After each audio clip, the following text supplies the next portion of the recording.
Hello दोस्तों, मेरे channel में आप लोगों का स्वागत है। आज हम लोग देखेंगे न्यू एनसीईआरटी क्लास 9 का ज्योग्राफी सेकंड पार्ट देखेंगे, जो भारत का भौतिक स्वरूप है, यानी फ्यूचर क्या है, भौतिक स्वरूप को देखेंगे। तो स्टार्ट करते हैं। इससे बहुत सारे क्वेश्चन सभी कंपटीशन के लिए काफ़ी इंपॉर्टेंट है, तो आप बने रहेंगे कृपया करके। तो स्टार्ट करते हैं। जैसा कि आप जानते हैं कि भारत का विभिन्न स्थलाकृतियाँ वाला एक विशाल देश है। आप किस प्रकार के क्षेत्र या भूभाग में रहते हैं? यदि आप मैदानी क्षेत्र में रहते हैं तो आप वहाँ के दूर तक फैले विशाल मैदानों से परिचित होंगे। यदि पर्वतीय क्षेत्र में निवासी है तो आप पर्वतीय ढलानों और घाटियों में भली भांति परिचित होंगे। वास्तव में हमारे देश में हर प्रकार की भू आकृतियाँ पाई जाती है, जैसे पर्वत, मैदान, मरुस्थल, पठार और द्वीप समूह। भारत की भूमि बहुत अधिक भौतिक विभिन्नताओं को दर्शाती है। भूगर्भीय और तौर पर प्रायद्वीपीय पठार को प्राचीनतम पठार के नाम से भी जाना जाता है। काफ़ी इंपॉर्टेंट है प्रायद्वीपीय पठार को। पृथ्वी की सतह पर प्राचीनतम भाग है। इसे भूमि का एक बहुत ही स्थिर भाग माना जाता है, परंतु हाल ही में भूकंपों ने इसे गलत साबित किया। हिमालय एवं उत्तरी मैदान हाल ही में बनी स्थलाकृतियाँ है, जो भूगर्भ वैज्ञानिकों के अनुसार हिमालय पर्वत एक अस्थिर भाग है। हिमालय की पूरी पर्वत श्रृंखला एक युवा स्थलाकृति को दर्शाती है, जिसमें ऊंचे शिखर, गहरी घाटियां तथा तेज बहने वाली नदियां। तो देखते हैं हम लोग इसको मैप के थ्रू हम लोग देख सकते हैं, काफ़ी इंपॉर्टेंट है। देखते हैं पामीर का पठार जो है ना, इसका पूछेगा, बहुत बार पूछा गया। अधिकतम हिस्सा कहाँ है? तो ताजिकिस्तान में है। इसका पामीर के पठार को हम लोग क्या कहते हैं? विश्व की छत के नाम से भी जाना जाता है। काफ़ी इंपॉर्टेंट है पामीर की पठार। उसके बाद हिंदकुश पर्वत, ये सब पाकिस्तान में है। सुलेमान श्रेणी सब पाकिस्तान में है। देख सकते हैं आप लोग, पाकिस्तान में है। यहाँ काराकोरम हो गया, यहाँ जास्कर हो गया। काराकोरम और जास्कर श्रेणी जो है ना, पर ये सब जो है ट्रांस हिमालय में आता है। काफ़ी इंपॉर्टेंट है, पूछा गया ट्रांस हिमालय में कौन आता है? तो काराकोरम और जास्कर। सिपकेला यहाँ देखते हैं आप लोग, यहाँ पे ये सब जितना भी है, बारालाचा हो गया, बारालाचा सिपकिला हो गया, या यह हिमाचल प्रदेश में है। किस श्रेणी में है? तो हिमाचल प्रदेश में। यहाँ पे मानसरोवर झील काफ़ी इंपॉर्टेंट है। मानसरोवर झील ब्रह्मपुत्र नदी से निकलती है। मानसरोवर झील। सांगपो, यहाँ सांगपो नदी है। सांगपो नदी नामचा बर्मा या सांगपो नदी, ये सब अरुणाचल प्रदेश में है। काफ़ी इंपॉर्टेंट है। उसके बाद नेक्स्ट जो है, यहाँ पे गारो खासी जयंतिया। क्या है? गारो खासी जयंतिया। ये गारो खासी जयंतिया जो है काफ़ी इंपॉर्टेंट है। मेघालय में, राज्य में है। मेघालय में यहाँ कहा जाता है कि गारो खासी या जयंतिया की कुछ खास यहाँ पे इस जनजाति का है कि यहाँ की महिला प्रधान होती है और महिलाओं को संपत्ति दिया जाता है दहेज के रूप में। हर लड़के जो है उनके ससुराल जाते हैं। यहाँ का नियम है। कहाँ का? तो गारो खासी जयंतिया का। तो देख सकते हैं।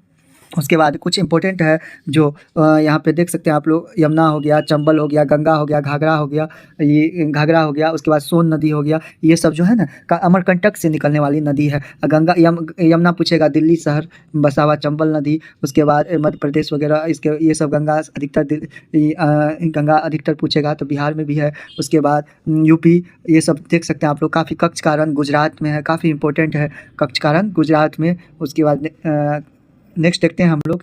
आप लोग रोक के देख सकते हैं, काफ़ी इंपॉर्टेंट है। उत्तरी मैदान जलोढ़ निक्षेपों से बने हैं। प्रायद्वीपीय को प्राचीनतम पठार के नाम से जाना जाता है। आग्नेय तथा रूपांतरित सेलों वाली कम ऊंची पहाड़ियों एवं चौड़ी घाटियों से है। उसके बाद देख सकते हैं मुख्य भौगोलिक वितरण। भारत में भौगोलिक आकृतियों को निम्न में विभाजित किया गया। हिमालय पर्वत श्रेणी, उत्तरी मैदान, प्रायद्वीपीय पठार, भारतीय मरुस्थल, तटीय मैदान, द्वीप। उसके देख यहाँ पे नंगा पर्वत भारत में है। नंगा पर्वत कहाँ है? तो भारत में। अन्नपूर्णा नेपाल में। कितना है इसका हाइट टोटल? तो 8078 मीटर है। नंदा देवी भारत में, नंदा देवी जो है भारत में है। उसके बाद कामेट भारत में है, 7756 मीटर है।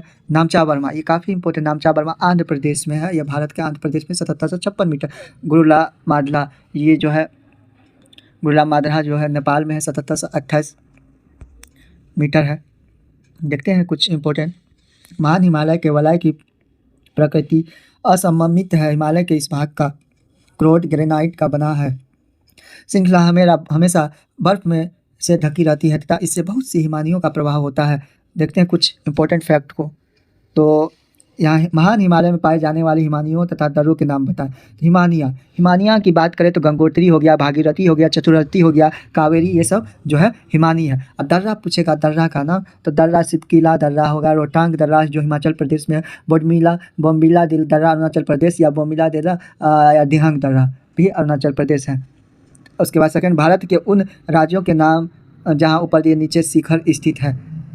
तो उन शिखर जिसके स्थित है, तो सिक्किम हो गया, सिक्किम में हो गया हिमालय, उत्तराखंड में हो गया गढ़वाल, जम्मू कश्मीर में हो गया आपको काराकोरम, जो अधिकतर लद्दाख में अभी वर्तमान में है। इस तरह से देख सकते हैं। हिमालय पर्वत भारत की उत्तरी सीमा का एक विस्तृत हिमालय भूगर्भीय रूप है। युवा एवं बनावट के दृष्टिकोण से बलित पर्वत काफ़ी इंपॉर्टेंट पूछा गया हिमालय, तो बलित पर्वत श्रृंखला है। यह पर्वत श्रृंखला पश्चिम पूर्व दिशा में सिंधु से लेकर ब्रह्मपुत्र तक फैली है। हिमालय विश्व की सबसे ऊंची पर्वत श्रेणी है और एक अत्यधिक असम अवरोधों में से एक है। 2400 किलोमीटर की लंबाई में फैले एक अर्धवृत्त का निर्माण करते हैं। इसकी चौड़ाई कश्मीर में 400 किलोमीटर एवं अरुणाचल प्रदेश में 150 किलोमीटर है। पश्चिमी भाग की अपेक्षा एवं पूर्वी भाग की ऊंचाई में अधिक विविधता पाई जाती है। अपने पूरे देशांतरीय विस्तार के साथ हिमालय को 3 भागों में बांटा जा सकते हैं। इन श्रृंखलाओं के बीच बहुत अधिक संख्या में घाटियाँ पाई जाती है। सबसे उत्तरी भाग में स्थित श्रृंखला को महान या आंतरिक हिमालय या हिमाद्री कहते हैं। यह सबसे अधिक सतत श्रृंखला है जिसमें 6000 मीटर की औसत ऊंचाई वाले सर्वाधिक ऊंचे शिखर है। इसमें हिमालय के सभी मुख्य शिखर हैं। हिमाद्री के दक्षिण में स्थित श्रृंखला सबसे अधिक असम है एवं हिमाचल या निम्न हिमालय के नाम से जानी जाती है। इन श्रृंखलाओं का निर्माण मुख्यतः अत्यधिक संपीड़ित और परिवर्तित शैलों में से हुआ। इनकी ऊंचाई 3700 मीटर से 4500 मीटर के बीच तथा औसत चौड़ाई की बात करें 50 किलोमीटर है। जबकि पीर पंजाल श्रृंखला जो है लंबी तथा सबसे ऊंची महत्वपूर्ण श्रृंखला है। धौलाधर एवं महाभारत श्रृंखलाएं भी महत्वपूर्ण है। इसी श्रृंखला में कश्मीर की घाटी तथा हिमाचल के कांगड़ा एवं कुल्लू की घाटियाँ स्थित है। कहाँ? कांगड़ा कश्मीर की घाटी में। इन क्षेत्रों को पहाड़ी नगरों के लिए भी जाना जाता है। काफ़ी इंपॉर्टेंट है, याद कीजिए। देखते हैं एटलस में मसूरी, नैनीताल एवं रानीखेत की स्थिति देखेंगे तथा उन राज्यों के नाम लिखे जहाँ वे स्थित है। अब मसूरी की बात करें तो मसूरी काफ़ी ये गढ़वाल हिमालय में आता है, गढ़वाल हिमालय के अंतर्गत आता है। नैनीताल की बात करें तो कुमायूं हिमालय के अंतर्गत आता है। काफ़ी इंपॉर्टेंट है, तो देखते हैं यहाँ कुछ इंपॉर्टेंट है। हिमालय की सबसे बाहरी श्रृंखला को शिवालिक कहा जाता है। इनकी चौड़ाई 10 से 50 किलोमीटर तथा ऊंचाई 900 से 1100 मीटर के बीच है। ये श्रृंखलाएं उत्तर में स्थित मुख्य हिमालय की श्रृंखलाओं से नदियों द्वारा लाई गई असंपीड़ित अवसादों से बनी है। ये घाटियाँ बजरी और जलोढ़ की मोटी परत से ढकी हुई है, यानी जलोढ़ हो गया जो गिट्टी कंकड़ वाले होते हैं उससे ढके हुए। निम्न हिमाचल तथा शिवालिक के बीच में स्थित लंबवत घाटी को दून के नाम से भी जाना जाता है। कुछ प्रसिद्ध दून है देहरादून, कोटली दून, पाटली दून। ये काफ़ी इंपॉर्टेंट है। ये शिवालिक एवं लघु हिमालय के बीच आता है। किसके? शिवालिक एवं लघु हिमालय के बीच आता है। कौन? जितने भी दून है, देहरादून, कोटली दून, पाटली दून। देखते हैं, काफ़ी इंपॉर्टेंट है। हिमालय के कुछ ऊँचे पर्वत शिखर को हम लोग देखेंगे जो काफ़ी इंपॉर्टेंट है, तो देखते हैं। यहाँ पे है माउंट एवरेस्ट जो नेपाल में है। टोटल हाइट की बात करें तो 8848 मीटर है। कंचनजंगा, यह कंचनजंगा काफ़ी इंपॉर्टेंट है। इसको केटू या जो हम लोग गॉडविन ऑस्टिन के नाम से भी जाना जाता है। यह जो है ना कंचनजंगा भारत का सबसे ऊंचा पर्वत है। भारत का पूछेगा तो कंचनजंगा। मलाकू नेपाल में है जो 84 से 81 किलोमीटर है। उसके बाद धौलागिरी नेपाल में 8172 है। माउंट एवरेस्ट को विश्व का सबसे ऊंचा चोटी के नाम से जाना जाता है। माउंट एवरेस्ट को काफ़ी इंपॉर्टेंट है, तो देखते हैं आगे हम लोग कुछ पॉइंट को जो काफ़ी इंपॉर्टेंट है, देख सकते हैं। इसको और छोटा कर देता हूँ ताकि आप लोग को समझने में कोई तकलीफें नहीं हो, तो देखते हैं और छोटा करता हूँ, जितना छोटा हो सके मैं कोशिश करता हूँ। देख सकते हैं पामीर की पठार, ये अधिकतर इसका जो है ताजिकिस्तान में है अधिकतर इसका भाग। यह विश्व का छठ के नाम से जाना जाता है। पूछा गया क्वेश्चन बहुत बार। ये हिंदकुश पर्वत हो गया, उसके बाद सुलेमान, ये सब पाकिस्तान में है। सिंधु नदी सब पाकिस्तान में है। झेलम ये सब जम्मू कश्मीर वगैरह में है। उसके बाद देख सकते हैं आप लोग काराकोरम हो गया, काराकोरम फिर शिवालिक श्रेणी, जितना भी काराकोरम, जास्कर, शिवालिक ट्रांस हिमालय के अंतर्गत आता है। बात करें सांगपो नदी जो है चीन में है सबसे बड़ा। भारत की बात करें तो अरुणाचल प्रदेश में ब्रह्मपुत्र नदी, असम में गारो खासी जयंतिया काफ़ी इंपॉर्टेंट है। यह जो है ना मेघालय में है। यहाँ कहा जाता है कि गारो खासी जयंतिया एक जाति कुछ खास है जो यहाँ की महिला जो है ना प्रधान होती है और महिलाओं को संपत्ति दान में दिया जाता है। इसके लड़के जो है ससुराल जाते हैं, काफ़ी इंपॉर्टेंट है। ये ब्रह्मपुत्र नदी जो बांग्लादेश होते हुए बंगाल की खाड़ी में गिरती है। उसके बाद जितना भी है छोटा नागपुर का पठार काफ़ी इंपॉर्टेंट है, झारखंड में है जो काफ़ी इंपॉर्टेंट है। और फिर देख सकते हैं हम लोग महानदी, ये महानदी है उड़ीसा में है। गोदावरी नदी नासिक महाराष्ट्र में है। यह भी काफ़ी इंपॉर्टेंट है। थोड़ा बड़ा करता हूँ। फिर देख सकते हैं आप लोग माही नदी जो है ना कर्क रेखा को 2 बार काटती है, काफ़ी इंपॉर्टेंट है। कर्क रेखा को 2 बार काटती है। कौन? माही नदी पूछा गया है, क्वेश्चन काफ़ी इंपॉर्टेंट है। देखते हैं आप लोग पूर्वी एवं पश्चिमी घाट को मिलाने वाली पहाड़ी नीलगिरी की पहाड़ी है, पूछा गया, काफ़ी इंपॉर्टेंट है। नीलगिरी की पहाड़ी है। आप और यहाँ पे देख सकते हैं महेंद्रगिरी की बात करें तो ये महेंद्रगिरी उड़ीसा में है। कहाँ है? तो उड़ीसा में महेंद्रगिरी है। उड़ीसा में ऊपरी हिस्सा है, यानी पूर्वी तट का सबसे ऊपरी हिस्सा महेंद्रगिरी कहा जाता है। ये पूर्वी तट का सबसे ऊपरी हिस्सा काफ़ी इंपॉर्टेंट है, महेंद्रगिरी उड़ीसा में। और यहाँ पे आप लोग देख सकते हैं यहाँ पे क्या है, तो पाल घाट दर्रा है। अब पाल घाट दर्रा पूछा गया किसको किसको जोड़ती है, तो कोयम्बटूर और चेन्नई को मिलाने वाली दर्रा है। यहाँ पे आप लोग देख सकते हैं यहाँ पे है भोर घाट या मुंबई और पुणे को जोड़ने वाली दर्रा है, यानी पहाड़ियाँ हैं। उसके बाद फिर थाल घाट दर्रा है, यह काफ़ी इंपॉर्टेंट है। यह जो है नासिक व मुंबई को जोड़ने वाली है दर्रा है। इस तरह से आप लोग देख सकते हैं, काफ़ी इंपॉर्टेंट है। गिर श्रेणी गुजरात में है, पूछा गया गिर कहाँ है, तो गुजरात में। माही नदी सब देख सकते हैं आप लोग। तो आगे मैं लक्षद्वीप की राजधानी कवारत्ती है। ये श्रीलंका और भारत को मिलाने वाली रेखा को पाक जल डमरू कहा जाता है, काफ़ी इंपॉर्टेंट है, आप लोग देख सकते हैं। फिर हम लोग देखते हैं नीचे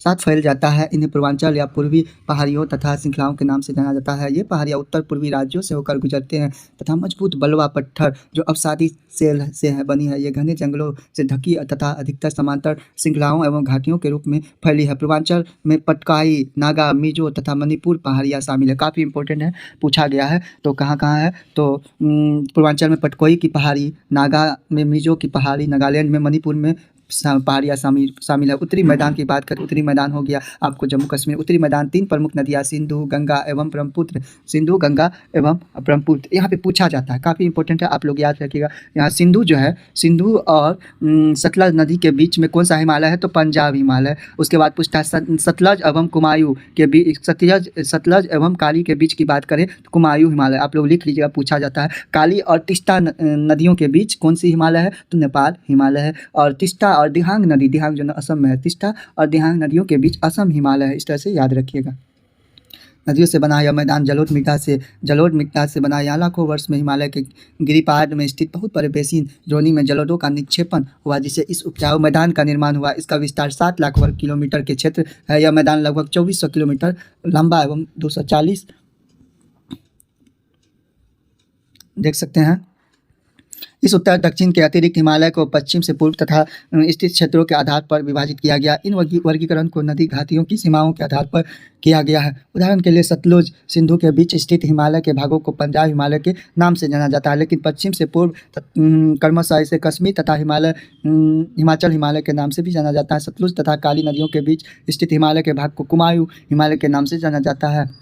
काली तथा तिस्ता नदियाँ नेपाल हिमालय का एवं तिस्ता एवं दिहांग नदियाँ असम हिमालय का हिमालय के कुछ श्रेणी का नाम पता कीजिए। ब्रह्मपुत्र नदी की सबसे पूर्वी सीमा बनाती है दिहांग महाखंड, जिसको गौर्ज के नाम से जाना था। गर्ज हम लोग जानते हैं, पूछा गया है गर्ज क्या होता है। गर्ज को हम लोग जानते हैं ऐसा आकार का होता है जिसे यू आकार का बनाती है। ये पूछा गया यूपीएससी में, गर्ज यू आकार को मिलाने वाली रेखा कौन है, तो गर्ज काफ़ी इम्पोर्टेंट है। तीखा मोर होता है, ठीक है। के बाद हिमालय दक्षिण की और तीखा मोर बनाती है, यही है गर्ज, यू आकार की घाटी बनाती है, भारत की पूर्वी सीमा के साथ है। अब देखते हैं ब्रह्मपुत्र नदी में स्थित माजुली विश्व का सबसे बड़ा नदी है, जहाँ लोगों का निवास है, काफ़ी इंपॉर्टेंट है।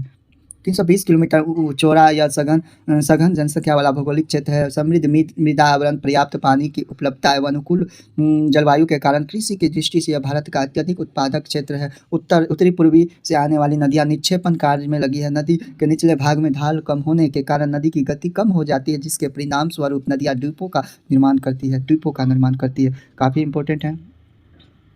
नदियाँ अपने निचले भाग में या एकत्र हो जाने के कारण बहुत सी धाराओं में बाँट जाती है को विताड़ित हो जाती है। क्या हो जाती है? तो विताड़ित हो जाती है।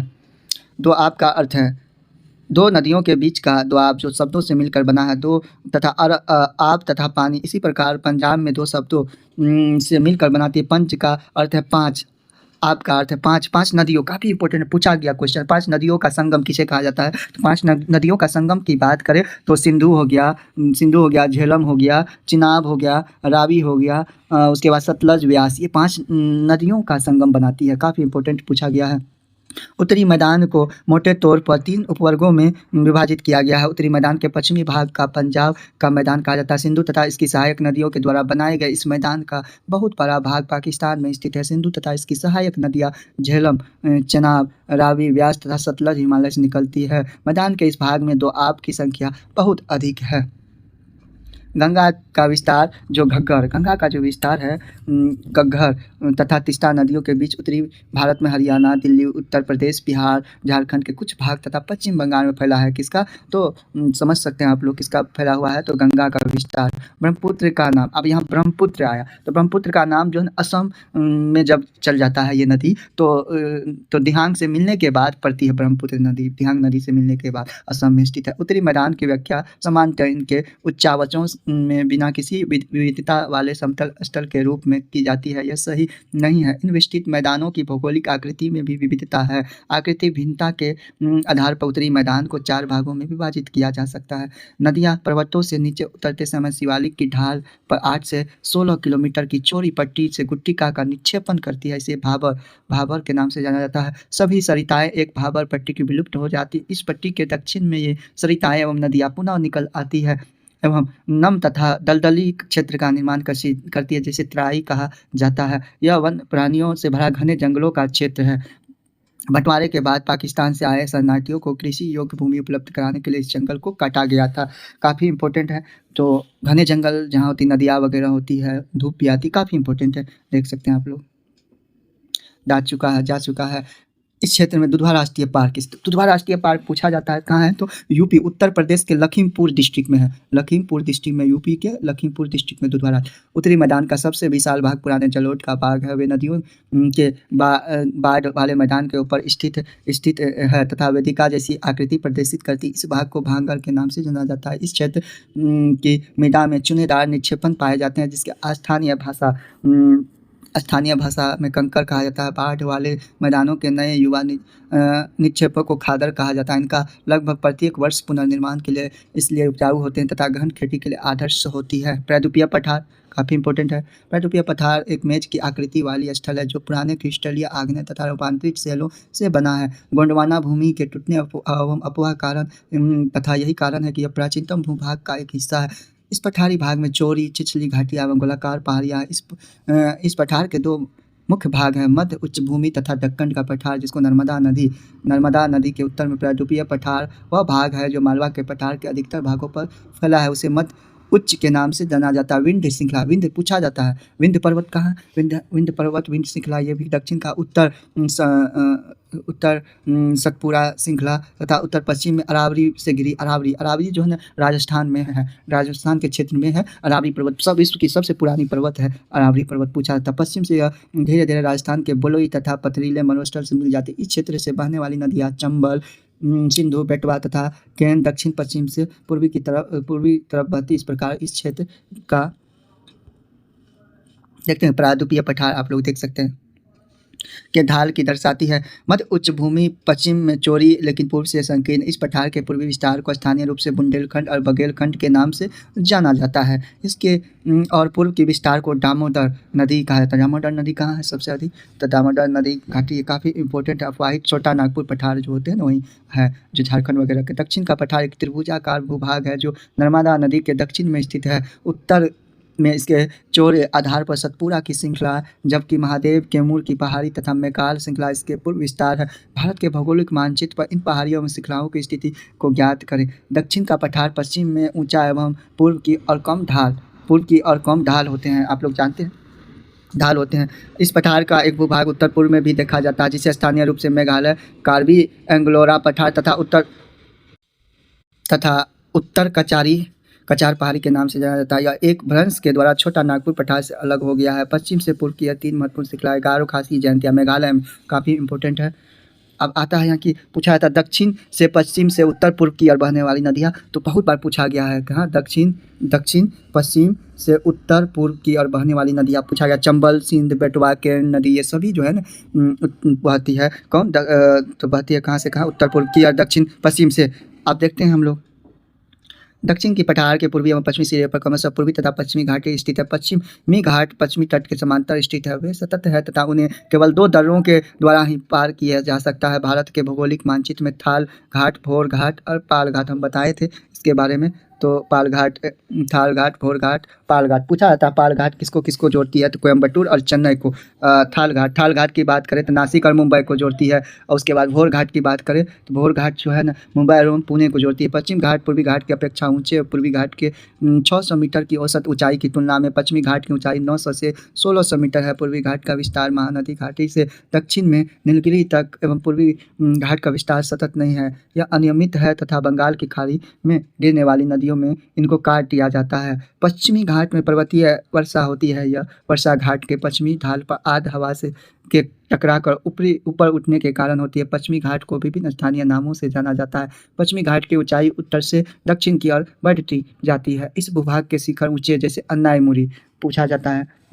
अन्नायमुरी तमिलनाडु तथा दोडाबेटा पूर्वी घाट का सबसे ऊंची शिखर महेंद्रगिरी पूछा गया है काफ़ी बार। महेंद्रगिरी जो है ना सबसे ऊंची चोटी है जहाँ उड़ीसा की है जो 1500 मीटर है। पूर्वी घाट के दक्षिण पश्चिम में सेवराय तथा जावेरी की पहाड़ियाँ है। सेवराय एवं जावेरी की पहाड़ियाँ कहाँ पाई जाती है पूछा जाता है। ये तमिलनाडु में कहाँ तमिलनाडु में है। देखते हैं आगे तमिलनाडु में है स्थित है। उटंग मंडलम ये भी तमिलनाडु में, जैसे ऊटी के नाम से ऊटी तमिलनाडु में के नाम से जाना जाता है। टूर प्लेस है ऊटी काफ़ी इंपॉर्टेंट है। तथा कोडाइकनाल जैसे प्रसिद्ध पहाड़ी नगरी की स्थित मानचित्र से ज्ञात कीजिए। प्रायद्वीपीय पठार की एक विशेषता यह पाई जाने वाली है कि काली मिट्टी को काली कपास मिट्टी के नाम से भी जाना जाता है। काली मिट्टी में कपास की खेती काफ़ी होती है जो महाराष्ट्र, गुजरात इन क्षेत्रों में होते हैं। काली मिट्टी मूंगफली वगैरह, जिसे दक्कन ट्रेप के नाम से भी जाना जाता है। इसकी उत्पत्ति ज्वालामुखी से हुई, इसलिए इसके सेल आग्नेय। वास्तव में इन सेलों का समय के समय अपरदन हुआ जिसने काली मृदा का निर्माण हुआ। अरावली की पहाड़ियाँ प्रायद्वीपीय पठार की पश्चिमी एवं उत्तर पश्चिमी किनारे में स्थित है। यह बहुत अधिक अपरदित एवं खंडित पहाड़ी है। गुजरात के क्षेत्र में दिल्ली तथा दक्षिण पश्चिम उत्तर पूर्व दिशा में फैली है। भारतीय मरुस्थल की बात करें, मरुस्थल अरावली पहाड़ी राजस्थान के क्षेत्र में है। सबसे पुरानी पहाड़ी के रूप में माना जाता है। पश्चिमी किनारे स्थित थार का मरुस्थल स्थित है। बालू के टिब्बों से ढका एक कंक्रीट मैदान है। इस क्षेत्र में प्रति वर्ष 1300 मिलीमीटर से भी कम वर्षा होती है। इस शुष्क जलवायु वाले क्षेत्र में वनस्पति बहुत कम है। वर्षा ऋतु में कुछ सरिताएं दिखाई जाती है, इसके बाद बालू में ही विलीन हो जाती है। पर्याप्त जल नहीं मिलने से समुद्र तक नहीं पहुंच पाती। केवल लूनी नदी जो है ना राजस्थान में विलुप्त नदी के नाम से जाना जाता है। क्षेत्र में सबसे बड़ी नदी है बरकान। अर्धचंद्राकार बालू का टिक्का का विस्तार बहुत अधिक क्षेत्र में होता है, लेकिन लंबवत टीले भारत पाकिस्तान सीमा के समीप प्रमुखता से पाए जाते हैं। यह जैसलमेर, राजस्थान के जैसलमेर तो बरकान के समूह देख सकते हैं आप लोग भारतीय मरुस्थल के रूप में। तटीय मैदान प्रायद्वीपीय पठार के किनारे संकीर्ण स्थित पट्टियों का विस्तार है। यह पश्चिम में अरब सागर से पूर्व में बंगाल की खाड़ी तक विस्तृत है। पश्चिमी तट, पश्चिम घाट तथा अरब सागर के बीच स्थित एक संकीर्ण मैदान है। इस मैदान के 3 भाग है। इसके तट के उत्तरी भाग को कोंकण जो है मुंबई और गोवा में है। मध्य भाग को कन्नड़ मैदान एवं दक्षिण भारत को मलाबार तट कहा जाता है। पूछा गया बहुत बार, काफ़ी इंपॉर्टेंट। दक्षिण भारत को मलाबार तट बंगाल की खाड़ी के साथ विस्तृत मैदान, चौड़ा एवं समतल है। उत्तरी भाग में इसे उत्तरी सरकार कहा जाता है, जबकि दक्षिण भाग में कोरोमंडल के तट के नाम से जाना जाता है। बड़ी नदियाँ जैसे महानदी, गोदावरी, कृष्णा, कावेरी इस तट पर विशाल डेल्टा का निर्माण करती है। चिल्का झील जो है उड़ीसा में कहाँ है? उड़ीसा में खारे पानी का सबसे बड़ी झील चिल्का झील उड़ीसा में है स्थित महत्वपूर्ण भू लक्षण है। देख सकते हैं केरल के मलाबार तट के पास स्थित लक्षद्वीप की स्थिति को ज्ञात कीजिए। द्वीपों का पर समुद्र सोते प्रभावित इनकी लवदी मिनिकॉय तथा एमिन द्वीप के नाम से जाना जाता है। 1973 में इनका नाम लक्षद्वीप रखा गया। 32 वर्ग किलोमीटर के छोटे से क्षेत्र में फैला है कवारटी, लक्षद्वीप की राजधानी कवारटी। लक्षद्वीप का प्रशासनिक मुख्यालय। इस द्वीप समूह पर पादप तथा जंतु के बहुत से प्रकार पाए जाते हैं। पिटली द्वीप, जहाँ मनुष्य का निवास नहीं है। पूछा जाता है कौन सा द्वीप पे मनुष्य का निवास नहीं, तो पिटली द्वीप पे इंपॉर्टेंट है। वहाँ एक पक्षी अभ्यारण्य भी है पिटली द्वीप पे। यह बंगाल की खाड़ी में उत्तर से दक्षिण के तरफ फैले द्वीपों की श्रृंखला की ध्यान कर अंडमान एवं निकोबार द्वीप या द्वीप आकार में सबसे बड़ी श्रृंखला है। प्रवाल देखते हैं। प्रवाल पोलिप्स कम समय तक जीवित रहने वाले सूक्ष्म प्राणी है जो समूह में रहते हैं। इनका विकास छिछले तथा गर्म जल में होता है। इनके कैल्शियम कार्बोनेट का सूत्र CaCO3 काफ़ी इंपॉर्टेंट है। स्राव होता है। प्रवाल स्राव एवं प्रवाल अस्थियाँ टीले के रूप में निक्षेपित होती हैं। मुख्यतः 3 प्रकार के होते हैं: प्रवाल रोडिका, तटीय प्रवाल भिट्टी, प्रवाल वलय द्वीप। ऑस्ट्रेलिया का ग्रेट बैरियर द्वीप पूछा गया है। ऑस्ट्रेलिया के ग्रेट बैरियर द्वीप प्रवाल रोडिका का एक अच्छा उदाहरण है। वलय द्वीप गोलाकार एवं हॉर्स शू आकार वाले रोडिका होते हैं। देखते हैं, क्या आप जानते हैं चिल्का झील भारत के खारे पानी की सबसे बड़ी झील है। यह उड़ीसा में महानदी के डेल्टा के दक्षिण में स्थित है। द्वीप समूह आप पहले ही देख चुके हैं कि भारत का मुख्य स्थल भाग अत्यधिक विशाल है। इसके अतिरिक्त भारत में 2 द्वीपों का समूह भी स्थित है। क्या आप जानते हैं द्वीपों को पहचान कर सकते हैं? देखते हैं। मैं बहुल और बिखरे हुए हैं। यह द्वीप मुख्यतः 2 भागों में बांटा गया। उत्तर में अंडमान और दक्षिण में निकोबार। अंडमान एवं निकोबार माना जाता है कि यह द्वीप समूह निमज्जित पर्वत श्रेणियों के शिखर है। यह द्वीप समूह देश की सुरक्षा के लिए बहुत महत्वपूर्ण है। इन द्वीपों में पाए जाने वाले पादप एवं जंतुओं में बहुत अधिक विविधता है। द्वीप विषुवत वृत्त के समीप स्थित है। यहाँ की जलवायु विषुवतीय तथा घने जंगलों से आच्छादित है, यानी बहुत बड़े घने हैं। क्या आप जानते हैं भारत एकमात्र सक्रिय ज्वालामुखी अंडमान निकोबार द्वीप में बेरेन द्वीप है। पूछा गया है BPSC में, काफ़ी इंपॉर्टेंट है बेरेन द्वीप, जो एक सक्रिय द्वीप है जो अंडमान निकोबार में द्वीप में है। विभिन्न भू आकृति विभागों का विस्तृत विवरण प्रत्येक विभाग की विशेषताएं स्पष्ट करती है, परंतु यह स्पष्ट है कि विभाग एक दूसरे के पूरक हैं और वे देश को प्राकृतिक संसाधनों में समृद्ध बनाते हैं। उत्तरी पर्वत जल एवं वनों के प्रमुख स्रोत हैं। इनकी मैदान देश के अन्न भंडार, इनके प्राचीनतम सभ्यताओं के विकास को आधार मिला है। पठारी भाग खनिजों के भंडार है जिसमें देश के औद्योगिकरण में विशेष भूमिका निभाई है। तटीय क्षेत्र मत्स्य एवं पोर्ट संबंधी क्रियाकलापों के लिए उपयुक्त स्थान है। इस प्रकार देश की विविध भौतिक आकृति भविष्य में विकास के अनेक संभावनाएं प्रदान करती है। आइए हम लोग कुछ अभ्यास को देखते हैं इस चैप्टर से रिलेटेड, जो काफ़ी इंपॉर्टेंट है। पूछा जाता है, देख सकते हैं एक स्थलीय भाग जो 3 ओर से समुद्र से घिरा हुआ है, तो क्या है? तो प्रायद्वीपीय पठार है। और पूछा जाता है चारों ओर से घिरा हुआ को द्वीप कहते हैं। क्या कहते हैं? द्वीप कहते हैं चारों ओर से घिरा हुआ को। भारत के पूर्वी भाग में म्यांमार की सीमा का निर्धारण करने वाले पर्वतों का संयुक्त नाम क्या है? तो पूर्वांचल है। गोवा के दक्षिण में स्थित पश्चिमी तटीय पट्टी को क्या कहते हैं? तो कन्नर कहते हैं, कन्नर। पूर्वी घाट का सर्वोच्च शिखर पूछा गया। पूर्वी घाट का सर्वोच्च शिखर महेंद्रगिरी जो उड़ीसा में है। देखते हैं कुछ। भाबर क्या है?